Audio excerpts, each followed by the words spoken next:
ప్రాంతాన్ని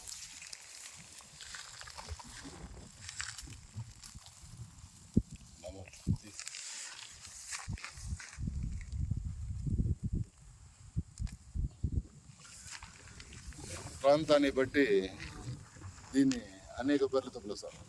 శ్రీబాల, మగబాల, రాదారి, పోదారి, వశీకరణ మూలికలు, రకరకాలుగా దీన్ని మాట్లాడతారు. ఆయుర్వేదంలో రసవాదంలో దీనికి మించిన మూలిక ఎక్కడ కానీ మనం వాడుకోలేదు. రసవాదంలో చాలా కీలకమైన పాత్రను వహిస్తుంది.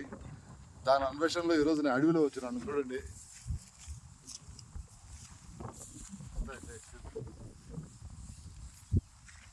శ్రీబాల, మగబాల